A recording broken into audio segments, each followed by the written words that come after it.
Hello everyone, আজকে আপনাদের রান্না করে দেখাবো বাঁধাকপি মটরশুঁটি দিয়ে। আচ্ছা, বাঁধাকপিটা আমি আগে একটু সিদ্ধ করে নেব, তারপরে আমি রান্না করবো এটা। আচ্ছা, কড়াইতে এখন তেল দিয়ে দিলাম। এটার জন্য আমি দারচিনি, তারপরে এলাচ আর দুটো তেজপাতা। আচ্ছা, আমি আলু সিদ্ধ করে রেখেছিলাম, এই আলুগুলো আমি এখন দিয়ে দিচ্ছি। এর মধ্যেই দিয়ে দেবো আলু।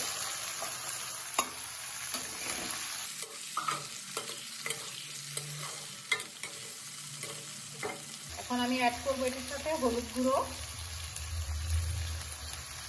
মটরশুঁটি,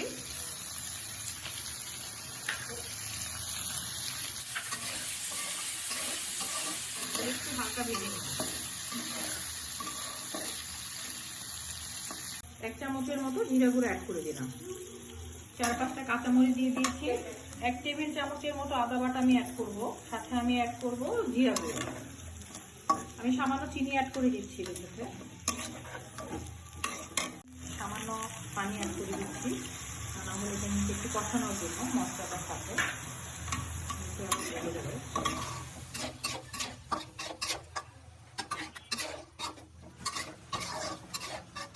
চিনিটা আমি দিয়েছি স্বাদের জন্য, এটা এমন না যেটা মিষ্টি হওয়ার জন্য দেওয়া হয়েছে।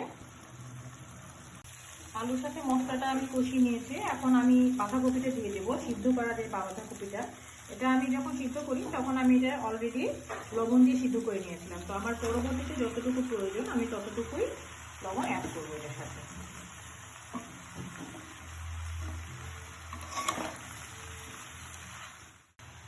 এখন আমি এই বাঁধাকপি ঢেকে দিব।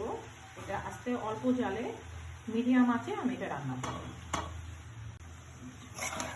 কিছুক্ষণ পর পর আমি বাঁধাকপিটা একটু নেড়ে দেবো, তা না হলে নিচে পোড়া লেগে যাবে। আর আমি কয়েকটা আলু এর সাথে ভেঙে দেব।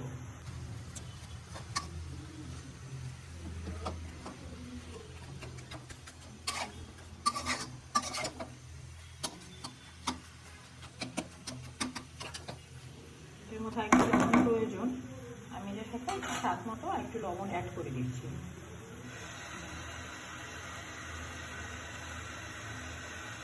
A few moments later. আমার বাঁধাকপি প্রায় হয়ে গেছে। আমি এখন এটার মধ্যে সামান্য গরম মশলা অ্যাড করে দিচ্ছি, আর এটার সাথে আমি অ্যাড করব 1 চামচ ঘি। আপনারা চাইলে দিতে পারেন, নাও দিতে পারেন। ঘিটা দিলে একটু সুন্দর টেস্ট হয়, সাথে ফ্লেভারও আসে।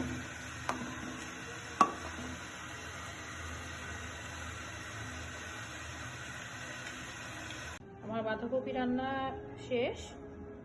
আমার ভিডিওটা যদি ভালো লেগে থাকে কাইন্ডলি সবাই সাবস্ক্রাইব করবেন, শেয়ার করবেন, আর কাইন্ডলি কমেন্ট করে জানাবেন। ধন্যবাদ।